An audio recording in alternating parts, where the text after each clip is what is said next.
Welcome to AI radio. आज हम discuss करेंगे द इंडियन एक्सप्रेस के 16 मई 2026 के most important current affairs UPSC exam perspective के साथ। बिल्कुल। नोट्स का लिंक डिस्क्रिप्शन बॉक्स में अवेलेबल है। आपका फीडबैक और सजेशंस हमें और बेटर कंटेंट बनाने में हेल्प करते हैं, so don't forget to comment. हाँ, और आप सभी को एक रिमाइंडर दे दूं कि आज की चर्चा बहुत इंटरेस्टिंग होने वाली है। राइट। तो देखिए, आज का जो शो का फॉर्मेट है ना, वो हमने एक fast paced morning news briefing की तरह रखा है, जिसमें नेशनल और इंटरनेशनल सोर्सेस का एक बहुत ही इन डेप्थ एक्सप्लोरेशन होगा। एग्जैक्टली और इस चर्चा का मेन मकसद यही है कि यूपीएससी सिलेबस के मुताबिक जो हमारी डोमेस्टिक पॉलिसीज हैं, जुडिशियल रूलिंग्स हैं, या फिर एनवायरमेंटल कंसर्न्स और जियोपॉलिटिक्स हैं, इन सब को आपस में कनेक्ट किया जाए, वो भी बिना किसी इंफॉर्मेशन ओवरलोड के।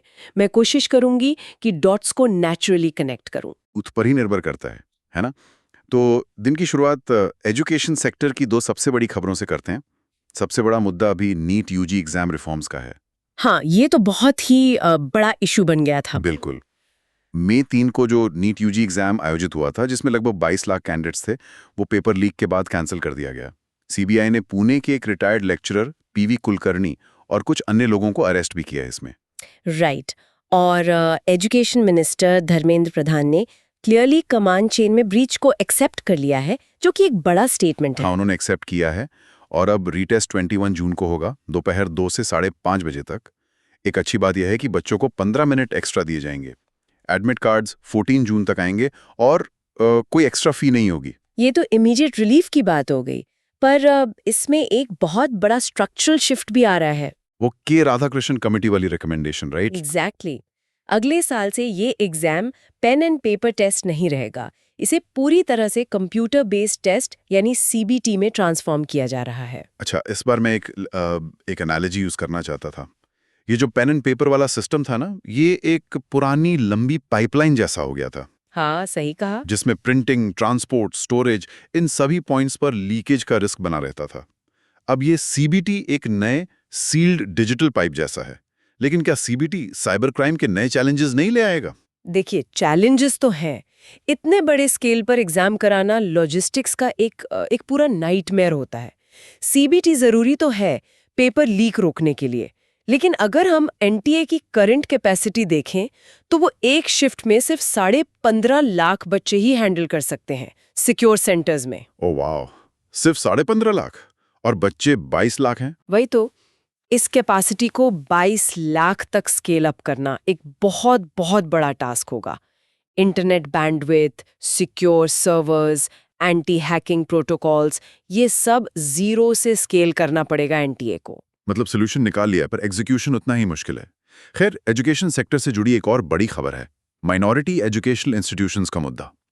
दिल्ली यूनिवर्सिटी और सेंट स्टीफेंस कॉलेज के बीच एडमिशंस को लेकर काफी लंबा विवाद चल रहा था। हाँ, ये ऑटोनॉमी वर्सेस स्टैंडर्डाइजेशन का एक क्लासिक केस है। राइट। डीयू चाहता था कि एडमिशन 100% सीयूईटी स्कोर्स पर हो, बट दिल्ली हाई कोर्ट ने अब रूल किया है कि माइनॉरिटी कॉलेज होने के नाते saint Stephen's Christian minority seats के लिए 85% सीयूईटी और 15% इंटरव्यू वेटेज रख सकता है। पर जनरल सीट्स के लिए तो 100% सीयूईटी ही रहेगा, है ना? हाँ, जनरल सीट्स पर 100% सीयूईटी लागू होगा। देखिए, इसको अगर हम कॉन्स्टिट्यूशनल लेंस से देखें तो आर्टिकल 30 माइनॉरिटीज को अपने एजुकेशनल इंस्टीट्यूशंस एस्टैब्लिश और एडमिनिस्टर करने का अधिकार देता है।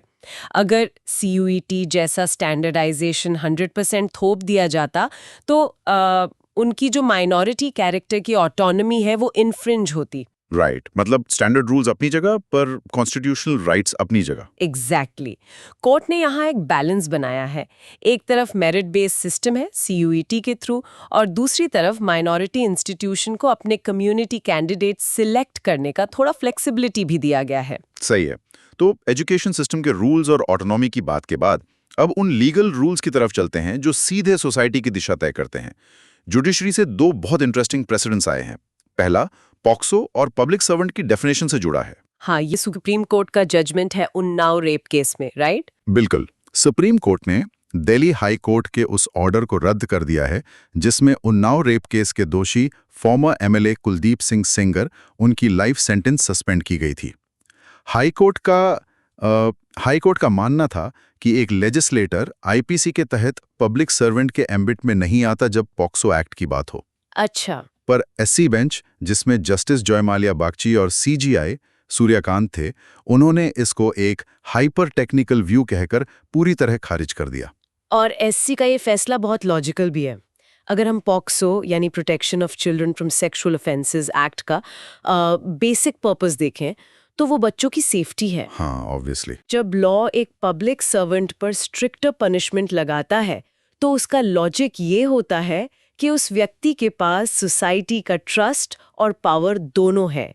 अब अगर आप आईपीसी की किसी पुरानी टेक्निकल डेफिनेशन को ले आएंगे और कहेंगे कि इलेक्टेड एमएलए पब्लिक सर्वेंट नहीं है, तो ये पीओसीएस के बेसिक मकसद के ही खिलाफ है। मतलब कानून की टेक्निकलिटीज बच्चों की सेफ्टी के मूल मकसद पर हावी नहीं हो सकती। बिल्कुल नहीं। स्पिरिट ऑफ द लॉ हमेशा उसके लेटर ऑफ द लॉ से ऊपर होनी चाहिए ऐसे सेंसिटिव केसेस में। सही बात है। अब चलते हैं एक और जुडिशियल डिसीजन पर, जहां हिस्ट्री और साइंस का कोर्ट रूम में टेस्ट हुआ। मध्य प्रदेश हाईकोर्ट की धार बेंच ने डिसाइड किया है कि डिस्प्यूटेड भोजसाला कमाल मौला मॉस्क कॉम्प्लेक्स असल में गॉडेस वाग्देवी सरस्वती का मंदिर है, जो राजा भोज एरा का है। राइट। ये फैसला आर्कोलॉजिकल रिपोर्ट्स के आधार पर आया है ना? एएसआई की साइंटिफिक सर्वे रिपोर्ट्स ने इसमें बड़ा रोल प्ले किया। हाईकोर्ट ने इन्हीं रिपोर्ट्स पर रिलाई किया है। इसके बाद अब एएसआई ही इस कॉम्प्लेक्स की देखरेख और एडमिनिस्ट्रेशन कंट्रोल करेगा। और हाँ, मुस्लिम कम्युनिटी अब वहां नमाज अदा नहीं कर पाएगी। पर इस जजमेंट में कंप्लीट जस्टिस इंश्योर करने के लिए भी तो कुछ डायरेक्शंस हैं। हाँ, वही मैं बताने वाला था। कोर्ट ने स्टेट गवर्नमेंट को डायरेक्शन दिया है कि कंप्लीट जस्टिस इंश्योर करने के लिए मुस्लिम कम्युनिटी को धार्मो मस्जिद के लिए एक अलग और सूटेबल जमीन अलॉट की जाए। देखिए, इस तरह के केसेस में एएसआई की साइंटिफिक रिपोर्ट्स एक न्यूट्रल आर्बिटर का काम करती हैं। कोर्ट के लिए हिस्टोरिकल क्लेम्स को वेरीफाई करना बिना इन साइंटिफिक पैरामीटर्स के लगभग नामुमकिन होता, और ऑल्टरनेट लैंड का प्रोविजन एक तरीके से कॉन्स्टिट्यूशनल बैलेंस बनाए रखने की अटेम्प्ट है। बिल्कुल, फैक्ट्स और एविडेंस बेस्ड अप्रोच। तो लीगल बाउंड्रीज और हिस्ट्री को डिस्कस करने के बाद अब चलते हैं आने वाले कल की तरफ। एनवायरनमेंट, इंफ्रास्ट्रक्चर और एनर्जी ट्रांजिशन। डेवलपमेंट सबको चाहिए, पर उसकी कीमत क्या है, ये बड़ा सवाल है। सही कहा। अब commission for air quality management यानी CAQM, इनका नया मैंडेट आया है एनसीआर रीजन के लिए। उन्होंने सिर्फ इलेक्ट्रिक 3 व्हीलर्स जो L5 कैटेगरी में आते हैं, उनके रजिस्ट्रेशन का मैंडेट दिया है। तो अब और कोई सीएनजी या डीजल ऑटो रजिस्टर नहीं होगा? नए नहीं होंगे, पर यह तुरंत लागू नहीं हो रहा है। दिल्ली में ये 1 जनवरी 2027 से आएगा, हाई डेंसिटी डिस्ट्रिक्ट्स में 2028 से, और पूरे एनसीआर में 2029 से ये रूल लागू होगा। पुराने सीएनजी और डीजल व्हीकल्स अपने फेज आउट होने तक चलते रहेंगे। ये फेज आउट मैकेनिज्म बहुत जरूरी होता है। मतलब एयर पोल्यूशन एक इमीडिएट क्राइसिस जरूर है एनसीआर का, पर जो 3 व्हीलर ओनर्स हैं उनकी रोजी रोटी डायरेक्टली इस पे डिपेंड करती है। हाँ, सडन बैन से तो हाहाकार मच जाता। एग्जैक्टली, इकोनॉमी डिस्टर्ब हो जाती है। ये जो ग्रेडेड टाइमलाइन मिली है 2027 से 2029 तक की, ये मार्केट को और लोगों को शिफ्ट अब्जॉर्ब करने का टाइम देगी।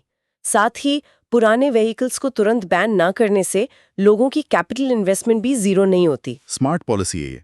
अच्छा, एनर्जी ट्रांजिशन में एक और बहुत बड़ा कदम उठाया गया है। गवर्नमेंट का एक पैनल है जिसमें CEA, ARB और NPCIL शामिल हैं। उन्होंने 3 पुराने coal fired thermal power plants को शॉर्टलिस्ट किया है। क्या करने के लिए? शटडाउन करने के लिए। नहीं, इनको नए न्यूक्लियर पावर प्रोजेक्ट्स में कन्वर्ट करने के लिए। ये सब शांति एक्ट 2025 के अंडर हो रहा है। 2 साइट्स पर 700 MWE रिएक्टर्स लगेंगे और एक पर 220 MWE रिएक्टर्स लगाए जाएंगे। Wait, really? थर्मल को सीधा न्यूक्लियर में कन्वर्ट करना? हाँ, अगर सोचा जाए तो ये ऐसा है जैसे एक पुराने धुआं छोड़ते कारखाने को एक क्लीन हाईटेक एनर्जी हब में बदल देना। पर इसमें सबसे बड़ा हर्डल जो सामने आ रहा है वो है एक्सक्लूजन जोन का। हाँ, न्यूक्लियर सेफ्टी में एक्सक्लूजन जोन सबसे क्रिटिकल होता है।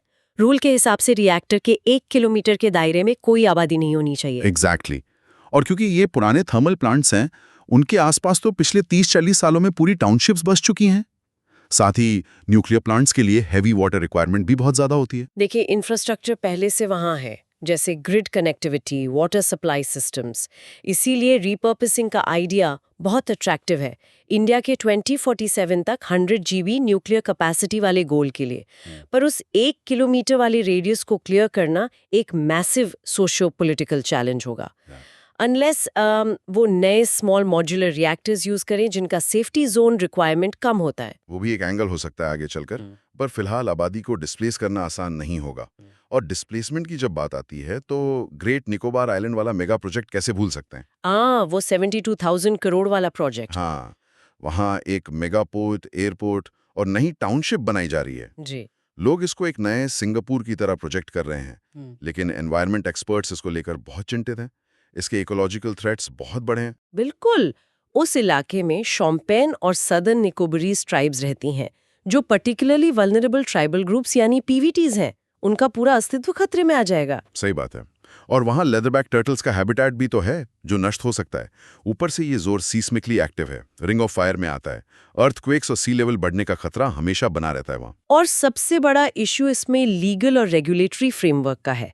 एनजीटी ने इस प्रोजेक्ट को स्ट्रेटेजिक इंपॉर्टेंस का नाम देकर क्लियर कर दिया, वो भी बिना किसी सॉलिड स्क्रूटनी के। हाँ, यही तो डिबेट है, डेवलपमेंट वर्सेस इकोलॉजी। देखिए, बिना रिगरस स्क्रूटनी के एनवायरमेंटल अप्रूवल देना एक काफी खतरनाक प्रेसिडेंट सेट करता है। अगर किसी भी प्रोजेक्ट को स्ट्रेटेजिक बोलकर एनवायरमेंट और ट्राइबल राइट्स को इग्नोर कर दिया जाएगा, तो लॉन्ग टर्म में इकोसिस्टम को जो नुकसान होगा उसकी कॉस्ट हमारी आगे आने वाली जनरेशंस पे करेंगी। बहुत ही वैलिड पॉइंट है। पर ग्रेट निकोबार की स्ट्रेटेजिक इंपॉर्टेंस को लेकर जो पुश है, वो सीधा इंडिया के ग्लोबल फुटप्रिंट से जुड़ता है। डिफेंस और फॉरेन डिप्लोमेसी में इंडिया अपने कार्ड्स काफी एग्रेसिवली खेल रहा है आजकल।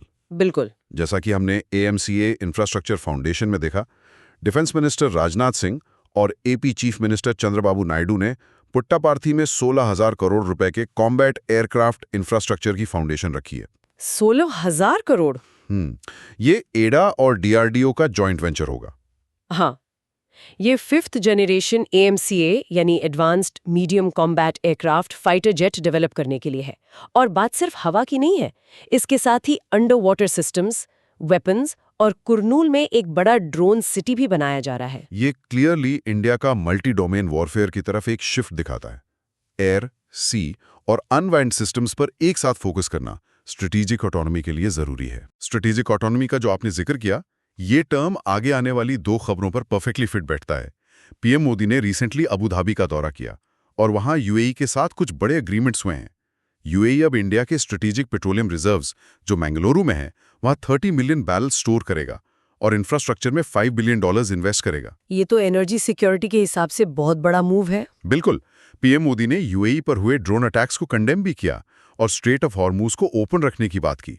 पर इंटरेस्टिंग चीज ये है कि ठीक उसी time Iranian foreign minister Seyed Abbas Araghchi Delhi में थे। अच्छा। हाँ, उन्होंने चाबहार पोर्ट को सेंट्रल एशिया के लिए गोल्डन गेटवे बताया और होप जताई कि इंडिया US सैंक्शंस के बावजूद इसे डेवलप करता रहेगा।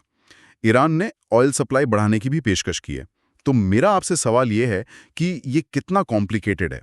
एक तरफ UAE के साथ डिफेंस और एनर्जी पैक्ट्स और दूसरी तरफ उनके राइवल ईरान के साथ पोर्ट डेवलपमेंट। इंडिया इन दोनों राइवल्स के बीच कैसे बैलेंस बना रहा है? इससे ही कहते हैं ट्रू डिप्लोमैटिक टाइट रोप वॉक। देखिए, UAE के पास कैपिटल है और ऑयल है, वो एक रिलायबल इकोनॉमिक पार्टनर बन चुका है। वहीं ईरान के पास ज्योग्राफी है।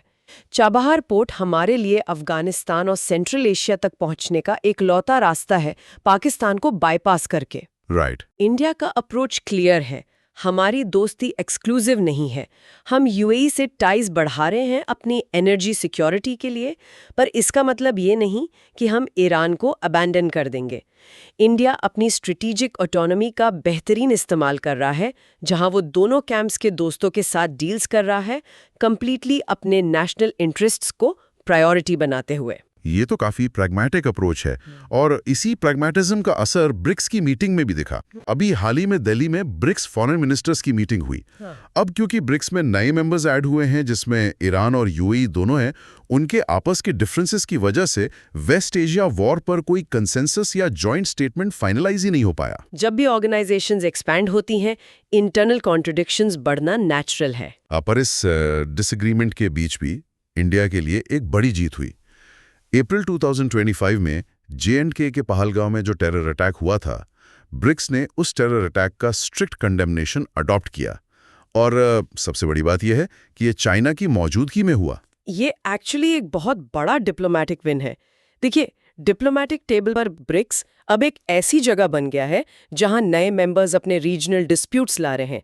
इसलिए वेस्ट एशिया पर कंसेंसस नहीं बना, लेकिन इंडिया ने सक्सेसफुली अपना एजेंडा वहां पुश किया।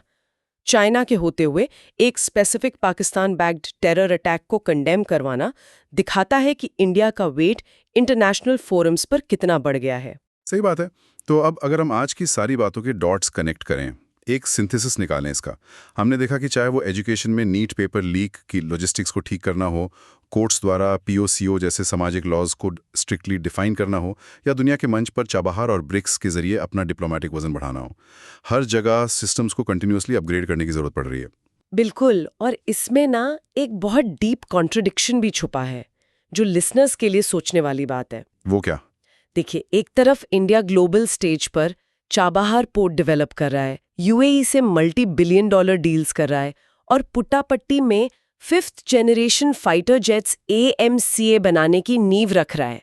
ये सब एक राइजिंग सुपर पावर की निशानियां हैं। राइट। लेकिन ठीक दूसरी तरफ हमारे डोमेस्टिक एडमिनिस्ट्रेटिव सिस्टम्स जैसे NTA एक बेसिक लेवल का एंट्रेंस एग्जाम सिक्योर तरीके से कंडक्ट करने में स्ट्रगल कर रहे हैं, जिसका नतीजा 22 लाख बच्चों को भुगतना पड़ा। हाँ, ये गैप तो बहुत बड़ा है। तो सवाल ये है कि क्या हमारी टेक्नोलॉजिकल और जियोपॉलिटिकल ग्रोथ की स्पीड के साथ हमारी इंटरनल एडमिनिस्ट्रेटिव कैपेबिलिटीज सच में आगे बढ़ पा रही हैं? क्योंकि इस अंतर्राष्ट्रीय ताकत को हैंडल करने के लिए हमारी अंदरूनी यानी इंटरनल कमांड चेन और गवर्नेंस स्ट्रक्चर्स का स्ट्रांग होना उतना ही जरूरी है। इस पर थोड़ा डीपली सोचने की जरूरत है। ये वाकई एक बहुत ही थॉट प्रोवोकिंग ऑब्जर्वेशन है। बाहर से स्ट्रांग होने के लिए अंदर का सिस्टम बुलेट प्रूफ होना चाहिए। आई होप हमारी ऑडियंस इस पर ज़रूर विचार करेगी। तो इसी सवाल के साथ हम आज की इस डीप डाइव को यहीं ख़त्म करते हैं। इस चर्चा में जुड़ने के लिए आपका बहुत बहुत शुक्रिया। और लिसनर्स, आप भी कमेंट्स में अपने विचार ज़रूर शेयर करें।